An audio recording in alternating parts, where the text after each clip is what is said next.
Kitchen का काम खत्म करके संध्या जैसे ही कमरे में जाने लगी तभी सासू माँ की आवाज़ आई, बहू कल नाश्ते के लिए काले चने भिगो देना और तेल गर्म करके ले आना। तुम्हारे बाबूजी के जोड़ों में दर्द हो रहा। जी मम्मी जी, बोल संध्या जल्दी से किचन में गई और सब इंतज़ाम करके गरम तेल सासू जी को देकर पूरी तरह से थक कर चूर जब अपने कमरे में पहुंची तो बिस्तर देख तुरंत उसके चैन की सांस ली और आराम से पसर गई। बगल में पति गौरव और 2 साल की रूही भी सो चुके थे। नींद के आगोश में संध्या को अपने बदन पर गौरव का हाथ स्पर्श हुआ। शरीर और मन से तब सभी लोगों को खुश रखने की जिम्मेदारी ले रखी है, सिवाय मेरे। अब तुम पहले वाली संध्या नहीं रह गई हो। रोज़ कोई ना कोई बहाना रहता है। कभी रूही उठ जाएगी, कभी तुम्हें जल्दी उठना रहता है और अधिकतर तुम थकी ही रहती हो। और फिर गौरव ने तकिया उठाया और कमरे से बाहर लिविंग रूम में चला गया। पीछे कमरे में तन के दर्द के साथ मन का भी दर्द समेट कर संध्या भीगे आंसुओं के साथ निढाल होकर सोचने लगी कि गौरव को मेरा न मन न थका हुआ तन दिखता है। बस उनकी ज़रूरत पूरी होनी चाहिए। वो क्यों नहीं समझते कि मुझे भी उनका सानिध्य चाहिए। लेकिन जब तन थका हो तो मन की भावनाएं भी कहीं दब सी जाती हैं। संध्या और गौरव की शादी को लगभग 5 साल हो चुके हैं। शादी की पहली रात को ही गौरव और संध्या ने तय किया कि परिवार 2 साल बाद ही सोचेंगे। जब घर में बहू आती है तो शुरू शुरू में सबको बहुत भाती है, लेकिन फिर धीरे धीरे उसमें सिर्फ कमियां ही कमियां दिखाई देने लगती हैं। खुशकिस्मत वाला ससुराल बदकिस्मत ससुराल बन जाता है। सबको यही लगता है कि न जाने किस मनहूस घड़ी में इसे घर की बहू बना लाए। घर वालों की सुन पति भी ताना मारने से पीछे नहीं रहते हैं। कुछ ऐसा ही संध्या के साथ हुआ।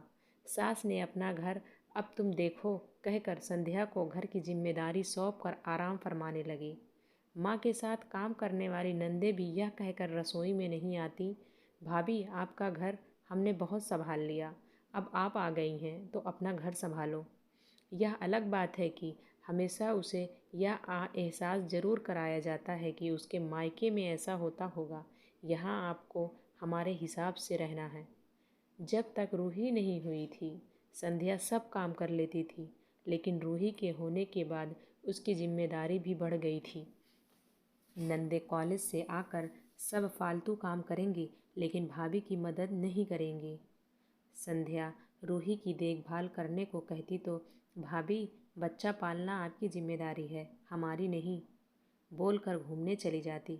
संध्या गौरव से कहती तो वो भी टिपिकल पति की तरह, तुम कुछ नया नहीं कर रही हो, सभी औरतें यही करती हैं।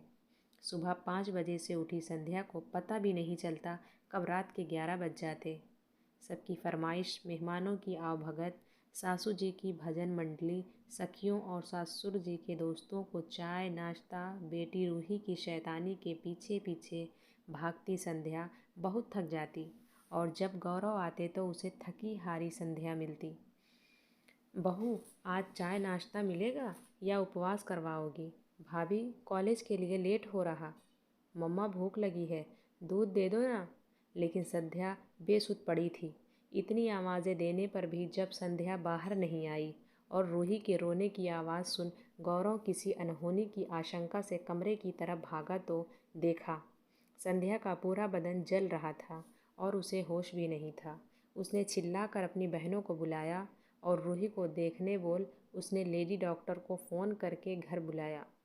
डॉक्टर ने आकर इंजेक्शन दिया और फिर संध्या को अच्छे से एग्ज़ामिन करके कुछ टेस्ट बोला और गौरव से पूछा, क्या आपकी पत्नी को कोई मानसिक तकलीफ़ है? मानसिक तकलीफ़? संध्या को नहीं।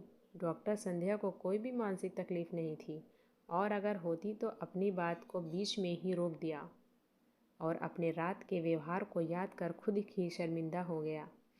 गौरव जी, लगता है आपकी पत्नी ज़रूरत से ज़्यादा जिम्मेदारी निभाती है, जो शायद इसके मानसिक तनाव का कारण हो सकता है। मैं कुछ दवाएं लिख देती हूँ और कोशिश कीजिएगा या खुश रहे। डॉक्टर ने लिस्ट पकड़ाई और आराम करने को कह वहाँ से चली गई। गौरव माँ के कमरे में गया और बाहर ही ठिठक गया। अंदर से उसकी दोनों बहनों की आवाज़ें आ रही थी। मम्मी, अब क्या करें? आपकी महारानी तो बीमार पड़ गई। हम दोनों कुछ नहीं करेंगे। भैया से बोलो महारानी को दवा खिलाकर जल्दी से ठीक करें। तमीज़ से बोलो, तुम दोनों भाभी बोलने में क्या ज़बान घिसती है? सुबह से शाम तक तुम लोगों की खिदमत और ज़रूरतें पूरी करती रहती है, और आज वो थोड़ा बीमार हुई तो तुम दोनों गौरव गुस्से से उन्हें देखने लगता है और फिर माँ से कहता है संध्या को आराम और हमारे साथ की ज़रूरत है, इसलिए हम सभी को उसकी मदद करनी होगी। तभी रूही आकर बताती है कि मम्मा को होश आ गया। गौरव बहनों से संध्या के लिए दूध और बिस्कुट कमरे में लाने को बोल संध्या के पास चला जाता है। संध्या बिस्तर से उठने की कोशिश कर रही होती है तो गौरव उसे संभाल लेता है और थोड़ा गुस्से से बोलता है, तुम चुपचाप लेट नहीं सकती? बहुत देर हो गई, घर के सभी काम पड़े हैं। संध्या बोली, पड़े रहने दो, घर में और भी लोग हैं, तुम सिर्फ आराम करोगी। गौरव ने उसे ज़बरदस्ती लिटा दिया और संध्या को ध्यान से देखने लगा। इन 5 सालों में उसकी संध्या सचमुच खो गई। सबको खुश रखना इसकी जिम्मेदारी थी, लेकिन संध्या को खुश रखने की जिम्मेदारी किसकी थी? उसकी। उसने कभी उससे पूछा ही नहीं कि वो क्या सोचती है, क्या चाहती है। जिस परिवार की ज़रूरतों का ख्याल रखने का ताना मारता रहता हूँ, वो परिवार भी तो मेरा ही है। वो तो सिर्फ मुझसे बदकर आई, वो भी अकेले। क्या मैंने कभी पूछा कि वो क्या चाहती है और क्या सोचती है? हमेशा बस अपना हक दिखाया, लेकिन कभी उसे यह हक नहीं दिया कि वो अपनी भी मर्ज़ी बता सके। हमेशा तन का सुख देने को ही अपना जिम्मेदार समझा, कभी समझने की कोशिश ही नहीं की। जब उसका मन ही सुखी नहीं है तो तन की खुशी क्या होगी? संध्या फिर उठने की कोशिश करती है तो इस बार गौरव ज़ोर से डांट देता है, क्या है तुम्हारा तो यह रोज़ का काम है।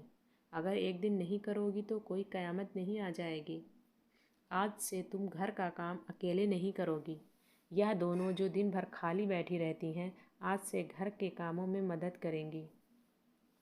और भाभी क्या करेंगी? बहनें बोली, भाभी सिर्फ आराम करेंगी और रूही मेरे साथ घूमने जाएगी। आज से नहीं, अभी से मैं वादा करता हूँ कि तुम्हारी खुशियों का ख्याल रखूँगा, और तुम भी हक से बोलोगी कि आज तुम्हारा काम करने का मन नहीं है। आज संध्या का मन गौरव की बात से खिल उठा और वो उसके आगोश में लिपट गई। पति अक्सर शिकायत करते हैं कि पत्नी उन्हें नज़रअंदाज करती है, लेकिन वो भूल जाते हैं कि इसके लिए भी उनका परिवार और बहुत हद तक वही जिम्मेदार होते हैं। जो सबका ख्याल रखती है उसका ख्याल कोई नहीं रखता।